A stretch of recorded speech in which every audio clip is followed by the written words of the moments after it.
अस्सलाम वालेकुम स्टूडेंट्स। इस लेक्चर में हम फाइनाइट और नॉन फाइनाइट वर्ब को डिस्कस करेंगे और मैं पूरी कोशिश करूंगा कि इसमें जो डिफरेंस है वो मैं क्लियर कट आप तक कन्वे कर सकूं। Let's see. फाइनाइट वर्ब जो है which is dependent on subject and change of tense. ये जो एक बुकिश स्टेटमेंट है इसको ज़रा इंटरप्रेट और एक्सपोज करते हैं हम कि इसका क्या मतलब है कि फाइनाइट वर्ब जो है वो ऐसा वर्ब है जो डिपेंडेंट होता है, जो लिमिटेड होता है किस पे, सब्जेक्ट पे और चेंज ऑफ टेंस पे। सब्जेक्ट का मतलब यहाँ पे सिंगुलर सब्जेक्ट और प्लूरल सब्जेक्ट है। इसका मतलब है कि ऐसा वर्ब जिसका अगर हम सब्जेक्ट चेंज करें और साथ वर्ब भी चेंज हो जाए, यानी वर्ब कैसे चेंज होता है, वर्ब चेंज होता है, वर्ब की फॉर्म चेंज होती है। और अगर उसका हम टेंस चेंज करें, हम प्रेजेंट से पास्ट में चले जाएं या पास्ट से प्रेजेंट में आ जाएं, तो साथ वर्ब भी अगर चेंज हो जाए तो वो कौन सा वर्ब होता है? Finite verb. इट मीन्स कि फाइनाइट वर्ब इज चेंजेबल। ऐसा वर्ब जो चेंज होता है वो फाइनाइट वर्ब होता है। किस तरह? For example, he celebrates his birthday with his friends. ये एक सिंपल सेंटेंस है। अब इसमें देखें, ये वर्ब है सेलिब्रेट। इसका सब्जेक्ट कौन सा है? ही इसका सब्जेक्ट है।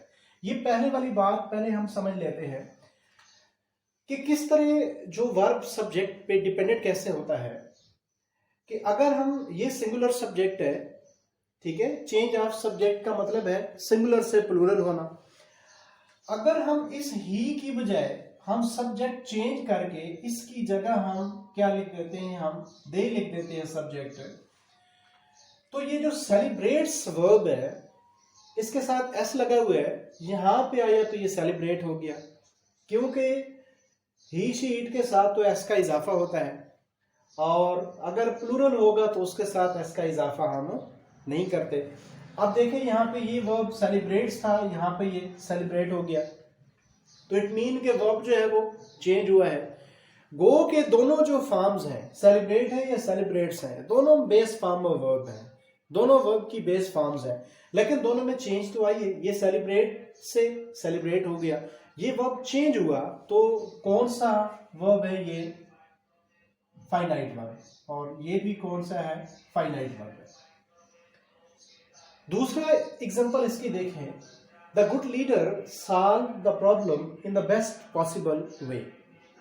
अब इस सेंटेंस में देखें, ये इसका सब्जेक्ट है, द गुड लीडर इसका कौन सा है? इसका क्या है? सब्जेक्ट है। इसमें वर्ब कौन सा है? सॉल्व, जिसमें वर्ब है। अब देखते हैं ये फाइनाइट वर्ब है या नॉन फाइनाइट है। ये वर्ब की कौन सी फॉर्म है? ये वर्ब की सेकंड फॉर्म है। अगर ये थर्ड फॉर्म होती, क्योंकि सेकंड और थर्ड सेम है, सॉल्व, सॉल्व्ड, सॉल्व्ड, तो इसके साथ हैज, हैव या हैड लगा होता, लिहाजा ये वर्ब की कौन सी फॉर्म है? सेकंड फॉर्म है। अब सेकंड फॉर्म है तो ये कौन सा टेंस है? पास्ट टेंस है। पास्ट टेंस में वर्ब की सेकंड फॉर्म यूज होती है। तो ये देखें, दूसरा पॉइंट हम देख रहे हैं, चेंज ऑफ टेंस। अब हम पास्ट से अगर प्रेजेंट में आते हैं, ये इसका सब्जेक्ट है और हम पास्ट से आ रहे हैं, प्रेजेंट में आ रहे हैं। हम पास्ट से जब हम प्रेजेंट में आ रहे हैं तो ये सॉल्व से हमें क्या लगाना पड़ गया? सॉल्व्स। यहां पे ये लीडर क्या है? सिंगुलर है। यहां पे लीडर सिंगुलर है और हम प्रेजेंट में जो है ही, शी, इट या सिंगुलर के साथ क्या लगाते हैं? वर्ब की फर्स्ट फॉर्म के साथ हम क्या लगाते हैं? एस या यस लगाते हैं। तो यहां पे देखिए, हमने पास्ट से प्रेजेंट में आए तो ये सॉल्व्ड से सॉल्व्स हो गया, वर्ब की सेकंड फॉर्म से फर्स्ट फॉर्म हो गई। इट मीन के वर्ब जो है वो चेंज हुआ। वर्ब चेंज हुआ का मतलब है वर्ब की जो फॉर्म है वो चेंज हुई है, सेकंड से फर्स्ट में। अगर चेंज हुई है तो कौन सी फॉर्म है ये वर्ब की? ये फाइनाइट वर्ब है। कौन सा वर्ब है? फाइनाइट वर्ब है। अब जब हम नॉन फाइनाइट वर्ब को देखेंगे तो फिर इस कॉन्सेप्ट, क्योंकि कंपैरिजन से हमेशा जो है वो कॉन्सेप्ट में क्लैरिटी आती है। दूसरा देखें, non finite verb which is not limited to subject and change of tense।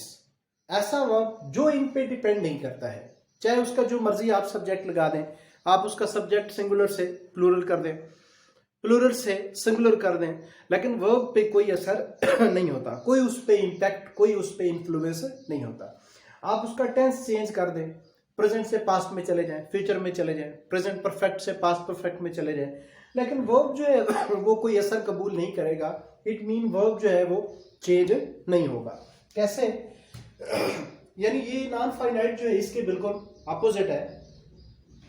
अब इसमें देखें कि every person wants to change his living standard. इसमें कौन से वर्ब है? एक तो इसमें ये वर्ब है वांट्स, दूसरा इसमें टू चेंज जो है ये भी वर्ब है। और याद रखें कि वर्ब की फर्स्ट फॉर्म से पहले जब हम टू लगा देते हैं, कोई भी वर्ब है, जिस तरह रीड है, गो है, ईट है, स्लीप है, राइट है, कोई भी वर्ब है, उसकी फर्स्ट फॉर्म से पहले जब आप टू लगा देते हैं तो फिर वो वर्ब नहीं रहता है, फिर उसका जो फंक्शन है वो चेंज हो जाता है, वो वर्ब का काम नहीं करता है।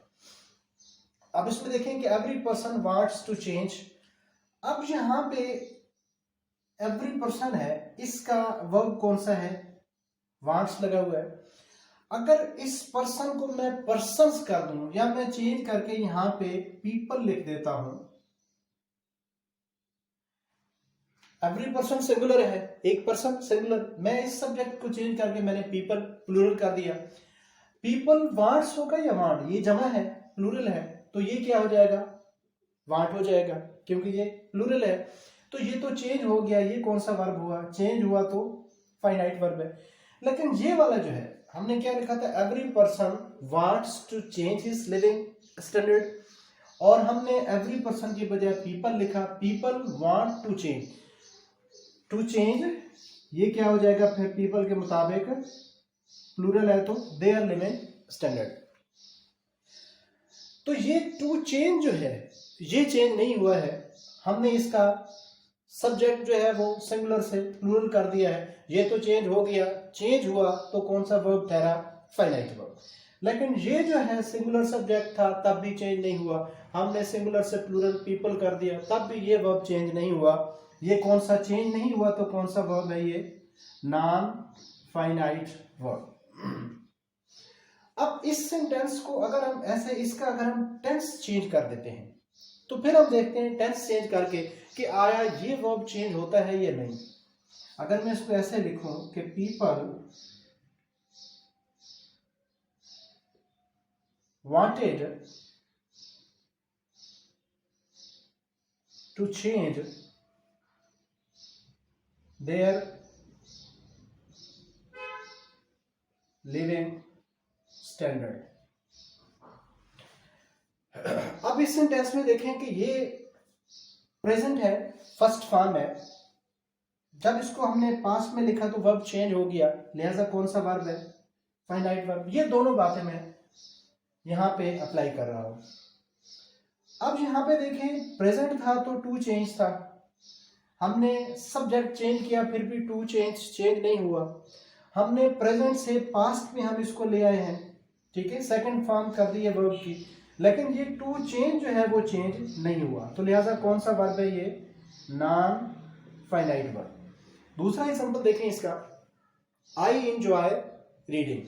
अब इसमें वर्ब की जब बात हो रही है तो आप सेंटेंस के अंदर जितने भी वर्ब्स हैं सब वर्ब देखें कि टोटल वर्ब्स कितने हैं। अब इसमें देखें ये सब्जेक्ट है, एंजॉय भी एक वर्ब है, रीडिंग भी एक वर्ब है।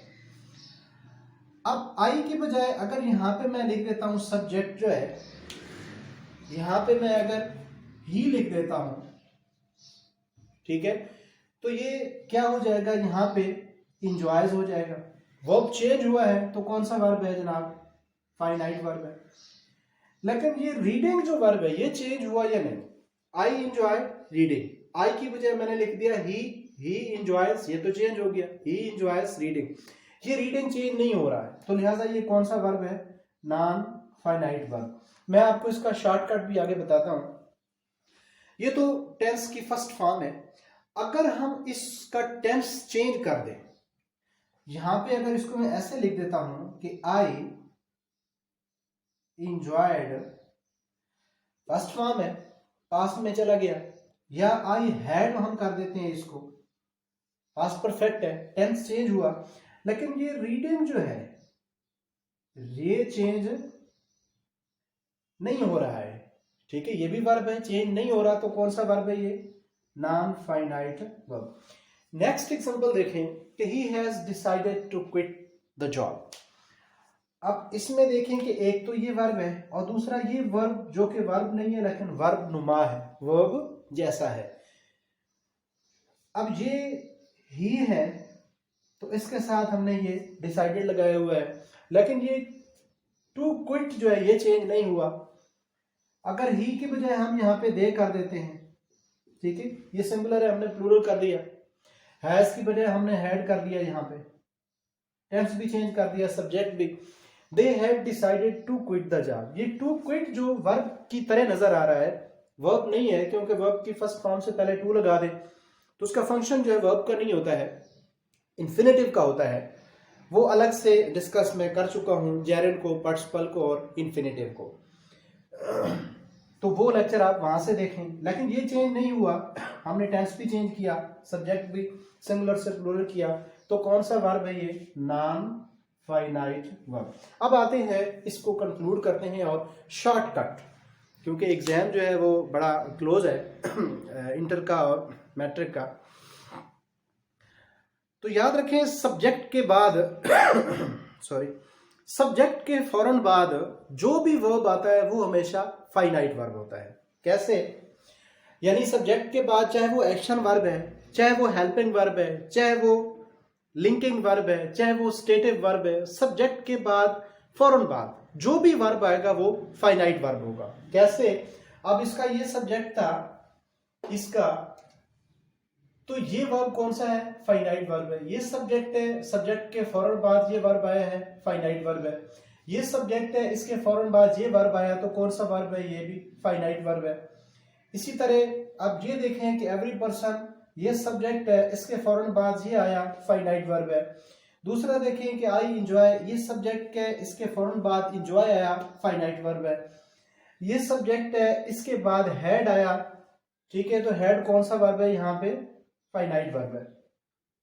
सब्जेक्ट के फौरन, हालांकि ये हेल्पिंग वर्ब है, ये मेन वर्ब है डिसाइडेड, और ये हेल्पिंग वर्ब है, लेकिन अगर पूछा जाए कि हैड यहाँ पे, एक तो हेल्पिंग वर्ब है, दूसरा ये कौन सी कैटेगरी में फॉल करेगा? ये यहाँ पे फाइनाइट वर्ब है। अगर हम हैड नहीं लगाते तो फिर ही के बाद डिसाइडेड फाइनाइट वर्ब है।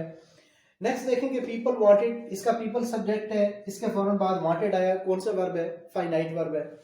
तो याद रखें कि सब्जेक्ट के फौरन बाद जो भी वर्ब आता है, चाहे वो एक्शन वर्ब है, वो हेल्पिंग वर्ब है, वो लिंकिंग वर्ब है, वो स्टेटिव वर्ब है, सब्जेक्ट के फौरन बाद जो भी वर्ब आता है वो हमेशा फाइनाइट वर्ब होता है।